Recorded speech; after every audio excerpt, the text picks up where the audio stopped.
for joining us on Final Drive TV. We are here for round 6 of the United States Touring Car Championship. Nick, what do you think? I think it's really close. If you look at the top 2 in touring car, it's only a 10-point gap. Then even looking at Sportsman, it's a 15-point gap between the top 2. Very close races this weekend. Very close. And uniquely this weekend, we have 2 races. Generally, we only have 1. So we're going to be talking about tire maintenance and car maintenance. Today's race, 20 minutes. Tomorrow's race, 40 minutes. Absolutely. And today, the main goal is that you got to get that car to tomorrow. You got to not go too hard and break anything, because if you do, your championship's over. But you do need to push a little bit, because if you're within 10 points, you want to win today. Absolutely. So let's find out what happens. Mm-hmm. We design it. We build it. We test it. At AFE Power, we've been making the world's best vehicles even better since 1999. Today, we have parts for more than 3,600 different applications. We've got 200,000 square feet devoted to building and delivering more speed, foreign and domestic, cars and trucks, intakes, exhaust, electronics, and suspension. We're in the business of horsepower and handling. Designed, tested, and manufactured in the USA. It's all we do. Welcome to Final Drive TV. I'm Rick Nanini. I'm here with Julio Decker. Julio, we're at Thunderhill, round 6. Lots of cars, lots of action. What's going to happen? Well, it's a beautiful day at Thunderhill. Sunny day, weather's great. End of the season, everybody's excited. I think we're going to have lots and lots of action today. Yeah, we certainly do have a full field and a lot of battles. Competition in the Sportsman class is still up for grabs, and so is the touring car. But let's go talk to our GT points leader, Rob Harper. Let's see what he's got to say. What have you done to the car to make it race ready? Car, as far as setup goes, we've tried to keep things pretty status quo from race to race, but inherently things change in the car. Last race we suffered a breakdown with blowing out a clutch completely, so we had to take the entire drivetrain out in order to replace the clutch. For whatever reason, we get it back together. We did well last race, but it was off on pace a little bit. So we took it to dyno, and sure enough, we're down on horsepower for some reason. We don't know what the deal is. So at this point, we're just trying to scavenge as much as we can as points. The car's a little bit unsettled out there right now. Preparation going into the race, we're running the hand kooks, and in the past we haven't done that. They've got a lot of grip that we're not really used to, so we're trying to set up the car a little bit different. Right now, finding tire pressures and temps on the tires, kind of playing with that. And more than anything else, just making sure the car is going to run and make it through the race. So the competition is tight in Sportsman and in touring car. In Sportsman, we have a 4-way battle between Ford Mustang, BMW, Lexus, and Mazda RX-8. While in touring car, the battle is between Sheehan's Hyundai and Patrick Chio's Nissan. So anything can happen in those guys, and anybody can still win the championship depending on how things go in these last races. Yeah, the balance of performance is really well thought of. All these different manufacturers. We're going down to the last weekend, and championships on the line. Yeah, so let's get to our SoundStream starting grid with Henry Schmidt on pole position in the BMW San Francisco BMW M4 GT4. Next to him is Sam Stoll in the BAF Autobody Jaguar XKRS. Row 2, we see George Kibeloff in the SGK Performance BMW M3, and next to him is Doug Makishima in the MCS TNI Racing BMW M3. Next row, we have Rob Harper in the BC Forged AP Racing Chevrolet Corvette. Next to him, Larry Banney, the GoGoGear.com Konig Wheels BMW M3. Row 4, we have Patrick Chio in the Speed SF Autologic Nissan 350Z. And next to him is Reto Baumann in the Revo GermanAutoparts.com VW Jetta. Next row, we have Ali Arsham in the GoGoGear.com Konig Wheels Hyundai Genesis. Next to him is teammate Gary Sheehan, GoGoGear.com Konig Wheels Hyundai Genesis. The two Genesis on row 5. Gary's leading the championship, so the team boss Ali needs to make sure he gives him enough row. Row 6, we have Chris Allegro in the TNI Racing Ford Mustang, and next to him is Cedric Walker in the Life's Good Racing BMW M3. Next row, Mark McManus in the Figs Engineering Fresno Tap Recycling Lexus IS300. Next to him, Edgar Lau in the Bueller Vineyards VCT BMW 328i. On row 8, we have Pete Bovenberg in the SuperTech Rhoda Honda Civic, one of our ex-champions. Next to him is one of the current contenders for the Sportsman Championship, Michael McColligan, in the Mazdatrix RX-8. Next row, Nick Romano, the current points leader in Sportsman in the GKR Racing Indotech Motorsports Lexus IS300. Next to him, Tom Milburn in the Bay Area Drafting Acura RSX. And on last row, row 10, we have another one of the championship contenders, Andrew Gardner, in the Ford Mustang. So let's see, these guys are lining up for that standing start, and this is going to be really close with all these cars running up to turn 1 at full speed, and we're waiting with the drop of the green flag. Green. Here we go. Wow, beautiful launch by that BMW up front, but that VW Genesis did not get a great start. Yes, He's going backwards. Great job with that Hyundai getting around him, but everybody got it right clean. Yeah, Arsham's got 2 wheels in the dirt, passes. There's a Nissan sandwich up there. Sheehan goes around the outside and puts 2 wheels in the dirt. Sheehan, do not spin. Wow, that was got a close it. one. He saved it. That was pretty good. That was awesome. Cho trying to go on the outside of Arsham. Here we go. Who's going to lead into turn 3? We have Schmidt in that BMW, followed by the Jaguar. So a little bit of a jumbling up, but everybody made it through. Oh, the Jaguar's off! My goodness, Oh, the cold man. tires did not help that heavy Jaguar, so he goes off, but he seems to have saved it. Yes, but there's a lot of dust and a lot of dirt on the track. Is anybody going to spin in that stuff? That's going to actually jumble up the folks behind him some more as he comes on. He's going to slow some people down. Look at that VW Genesis. Look at that, the all battle the between way a down. Lexus and a Mustang. That Lexus is trying to get up the field. Nice battle. That's a great place. That's not a place that you normally pass, so that was a great job for him to get underneath that Mustang. And here we have Doug Makashima hounding that yellow BMW M3 of Larry Manny, and he jumps on the inside of him. Oh, something's going on with the Corvette. He's slowing way down. Slowed down, but meanwhile, Doug Makashima takes advantage, takes a lead in Super Touring, but the Corvette is slowing down. Something's happened with the Corvette. It seems like these races ended. Yeah, that Corvette does not look good at all. That's such a shame. I wonder if that's going to hurt his championship possibilities. He's leading the points, but we'll see what the rest of the race holds. Well, currently for us. that car leads the GT class, that BMW of Henry Schmidt. But as we see, the rest of the field is still coming around and still going strong. We're looking at number 12. That's Cedric Walker's BMW of M3. Life's Good Racing does such a good job preparing those cars. It's a beautiful, gorgeous-looking car.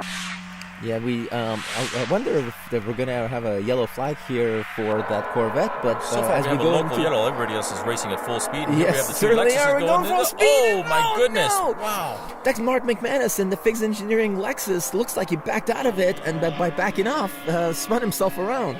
Yeah, Unfortunately, that's a didn't fast hit turn anything. in turn number 1. He Yeah, got you're kind of going pinched about 120 miles an hour at that point. Right. So good job for not doing any damage as we looking on board with the Super Touring battle here. That's Larry Banney running in second place with Sam Stoll's Jaguar coming on strong after his spin in that Sam blue needs to make Jaguar. up some places, otherwise Henry's just going to run away and hide from him. Yeah, he has that big strong V8 in that car, and he needs to make up about a full length of a straightaway now. Oh, we have a yellow flag here. So finally, this is still a local yellow for that incident with that Corvette. We see Sam Stoll finally get around the BMW of Larry, but that was during the yellow flag. So Yeah, Sam needs to let him go by, otherwise he's going to get get a penalty for that. And sure enough, there he goes. He realized his mistake. Sam's raced long enough to know better. So He's Larry, a wily old cat. So Larry in that AFE Power BMW is up in front of the Jaguar once again, and racing will resume after that incident. These guys are going to take advantage of the yellow flag, try to bunch up the field and catch up to the leaders that got away. Yeah, and here's a battle, 1, 2, 3. Sheehan in that yellow car, and behind them the orange car of Patrick, and behind them the BMW of Cedric. 1, 2, 3 in touring car, bumper to bumper.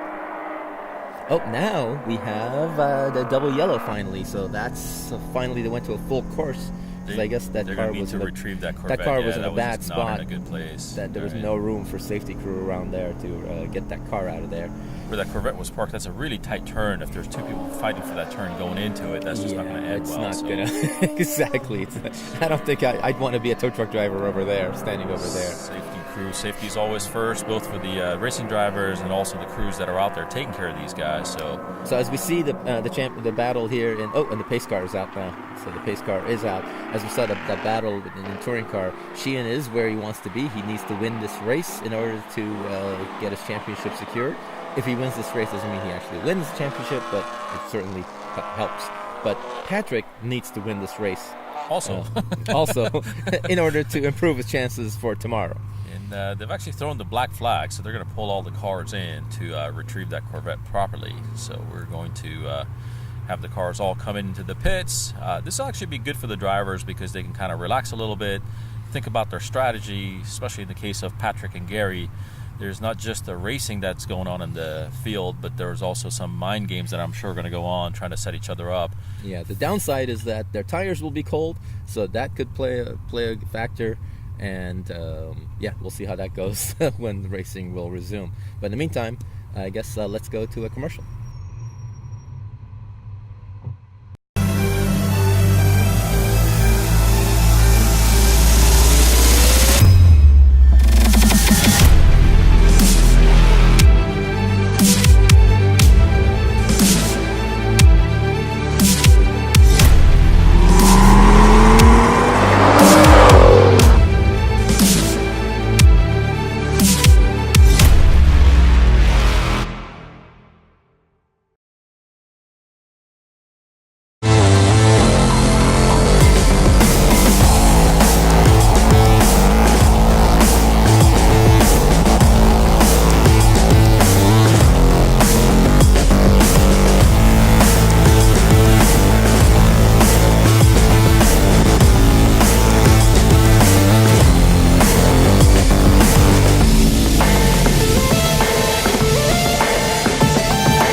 Welcome back, and we have a green flag once again, and the racing will resume now as we see the leaders go by start-finish.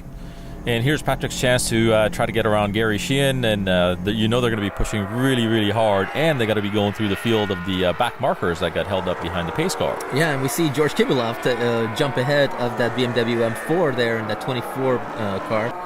And that certainly was, an opportunity with lots of traffic. Whoa! And we have contact. That's a little contact. Whoa! Oh, Benny has a swerve to get out of Sam's. Wow. Nobody hit anybody else. That's amazing. That's amazing. That Kibilov that thing could have been ugly. But in the meantime, Here the battle come the between touring Patrick car and leaders going through the Sheehan. slowed up cars. Wow. Patrick did a great job to hang on to the tail end of Sheehan, not to get him to Benny did a great job avoiding the Jaguar who was slowing down for somebody else. Wow.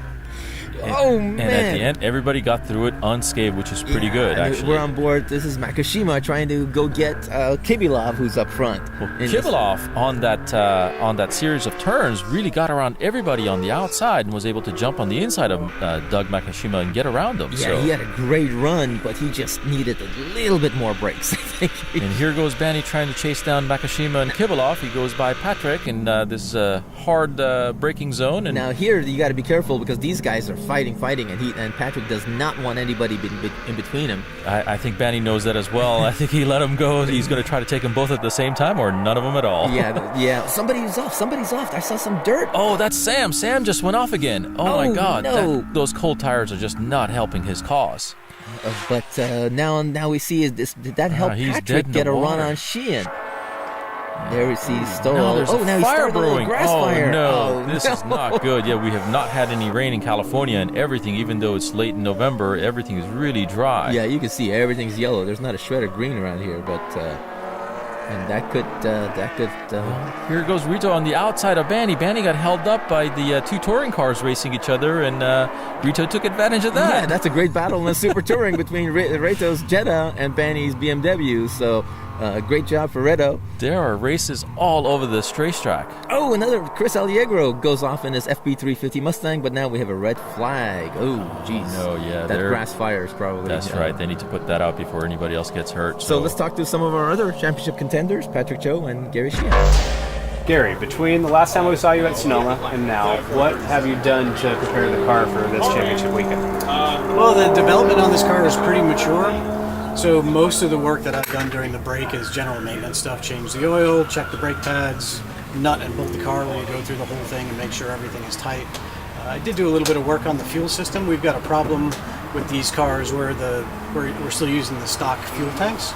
and the saddle that goes over the drive shaft is pretty shallow. So in left-hand corners, all the fuel wants to leave the fuel pump and go into the other side. So I took the fuel tank apart, installed a little baffle to try and help it. It seems to be working pretty well. I can get the car down to about 1.5 gallons before it starves, which is quite a bit better than what it was before. Aside from that, a couple of creature comforts for the driver, and my teammate and I both got AEM CDL7 dashes. We've been running without dashes for the entire season, and better late than never. So we've got them in there, and now I've got a whole bunch of data that I can see in the car that helps me understand my lap time and my predicted lap time, and make sure the car's healthy with temperatures and things like that. So aside from that, there hasn't been any real monumental development during the last 2 years. So Patrick, what modifications have you made to the 350Z to get it race ready? I purchased this car since 2006, and I'm still slowly building it from track day, time attack, and now come to wheel-to-wheel racing at USTCC. So by the rules, I cannot make too much horsepower. So basically just intake, exhaust, header, the basic bolt-on stuff, and we heavily focus on working on the suspension. So we have been tuning the suspension for a while, changing a fuel set, and also setting up all the aero for this car. So right now the car feels really good at Thunderhill, so I'm really happy about it. And I have to thank my sponsor, AutoLogic, working on the car, C-Car Garage, Elite Performance. Like we spend a lot of time doing corner balancing, alignment, and also testing too. And SPL parks, out-breath tuning. Yeah, that's most of my major sponsors. Okay, we're back once again, and we have another green flag for another restart. And here we go. Patrick Chio is lost a little bit of ground, but here comes Rito in the Volkswagen Jetta. And hopefully third time's a charm, and we get this thing finished off, and now we have a very nice battle brewing in the Sportsman class. Yeah, these guys have been going at it. That's the Lexus of Nick Romano versus the BMW of Edgar Lau. Those guys have been going at it. But leading Sportsman right now is the Honda Civic, the blue Honda Civic of MBO Motorsports, Pete Bovenberg. Pete's going to take advantage of the rewards weight that both of these guys are carrying to get away from him, so he's got a much better horsepower to weight ratio than these guys. But man, these guys are just locking horns. They're about as close as you can get. Oh, look at all that dirt that's in the middle of the track. That's right on the line too. You got to be careful there as you crest that hill. That's a blind corner, and then you're greeted with a bunch of dirt in the middle of the track. Yeah, some of the cars that are going through it are throwing up dust, so the cars behind them are having a difficult time even seeing the track going through that dust. But it should clear out in a couple of laps. Yeah, as we see, we're following that battle a bit in Sportsman. And here, speaking of the Sportsman, here is the MC Racing Mazda RX-8 of Michael McColligan. Yeah, Michael still is in the hunt in the top 4 that's vying for the championship, but this is not one of his favorite tracks, so he got a little unlucky on the draw of what race and what racetrack. Yeah, well, there's a variety of tracks, and you got to be strong at all of them. That's right. The championship. That's right. So Patrick's actually keeping Rito at bay, and he's kind of picked back up again. He's pretty much behind Sheehan again, so this battle is ensuing again, which is nice. So Patrick's going to, he has this tendency to kind of lay back and then charge really strongly at the end of the race. So I wonder if he's setting him up again. Very, very strong. Has always been at Thunderhill. This track is, speaking of tracks he don't like, but he loves this track, and he's really strong here. But don't look now, but Reto did get in between him and the Hyundai, so now they got a gap, and here goes Banny going around them. And Banny gets a run. Well, the VW Jetta got around Sheehan as well. So now we have a battle in Super Touring versus a battle in Touring, and they're all mixed in. Banny goes on the inside of Sheehan, but that throws him out. So all of that work gets undone. Oh, he was trying to catch Reto, and in that battle went off, but you know what? He didn't lose that much space. He did not. That dirt didn't slow him down that much. I think Patrick was actually grateful that he could pick back up again on the heels of Sheehan. Yeah, that was great. But now we have Bauman, Cho, Sheehan, and Banny. Actually, it is Sheehan still in front of Patrick. Sheehan in front of Patrick, right. Yes, in that yellow Genesis coupe. But Patrick's coming on strong. He really is. He feels like he's running out of time, so I think he's going to pour it on right now. Patrick is actually turning faster lap times at the moment, so we'll see if he just has to get by that car, which in all is fairness to more Sheehan, easily said than done. He's carrying more weight, more rewards weight. So that's going to be a definite negative for him.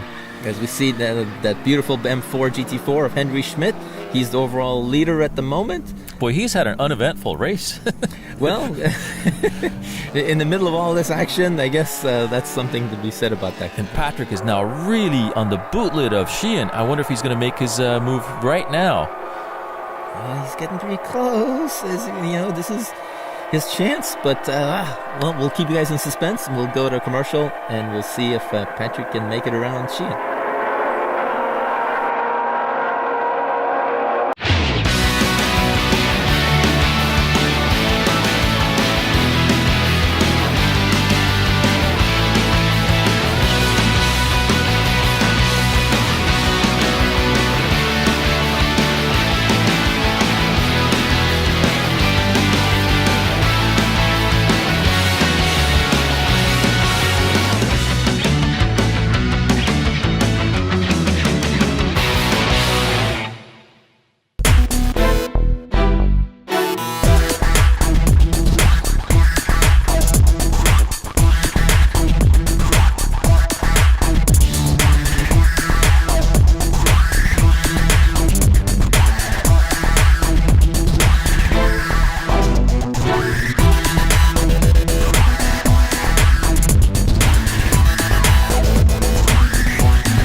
Back once again for the Sportsman battle between Edgar Lau. You got his hands move on the outside of that BMW versus the Lexus of Nick Romano. I think Nick Romano can reach out and just fold the mirrors on Edgar Lau's BMW. These guys are so close, they're just rubbing at each other the entire racetrack. I think their mirrors are probably broken at this point. But wow, these guys have been going at it, and the battle keeps getting more intense as the laps wear on.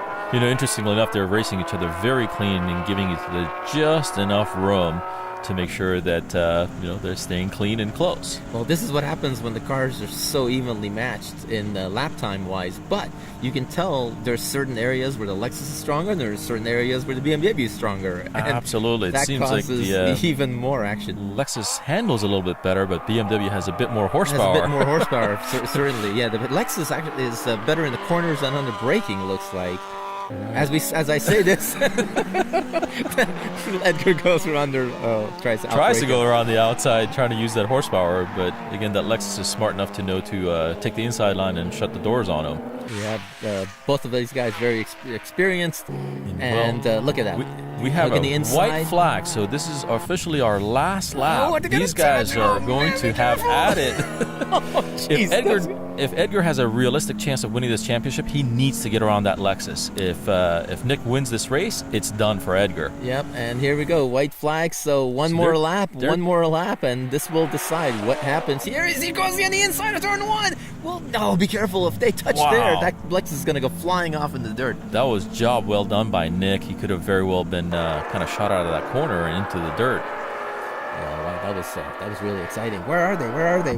Meanwhile, Sheehan has stepped it up and gotten away from Patrick. So this is not what Patrick wanted to see. Now, Patrick, look at Patrick's window. How dirty it became in just a few laps. But that was Sheehan taking over. Built about a 5-second lead at that point. And wow, Kibulov got around the BMW M4 of Henry Schmidt. Kibulov is now the overall leader in that Super Touring BMW. That car is working really, really well for him. I wonder if there's going to be any consequences from that hit that he had on the red BMW earlier in the race. Yeah, certainly. But we have the checkered flag. Who is going to take the checkered? It's going to be a drag race between Schmidt and Kibulov. And Schmidt takes it. Like half a car away.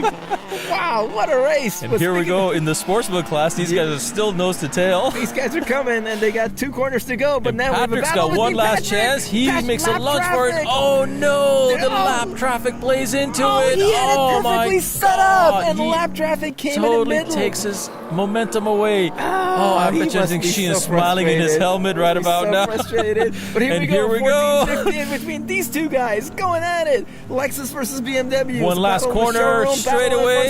Is the BMW strong enough? Nick tries to block him. Edgar goes the opposite way, full-on drag race down the straightaway. MBO takes the win in the Civic, but this is going to be second place. BMW will take second place. Oh my God, that was with as close as you horsepower. can get. This is amazing. That draft Wow. really helped a little bit. Perfect exit speed. So finally, after all this, Rito Bauman gets the win in Super Touring with Larry Banning second, Doug Makashima third. Kibulov does get disqualified. Sheehan takes the win in Touring, followed by Patrick and Ali Arsham third place. Pete Bovenberg takes the win in Sportsman with Edgar Lau second, Nick Romano third, and Henry Schmidt takes the win in GT, followed by Kent Kurtz and Sam Stoll in that Jaguar. Wow, that was something. See you guys next race weekend. So follow us at facebook.com/USTCC, and be sure also visit our webpage at USTCC.com. We're also on Instagram and Twitter.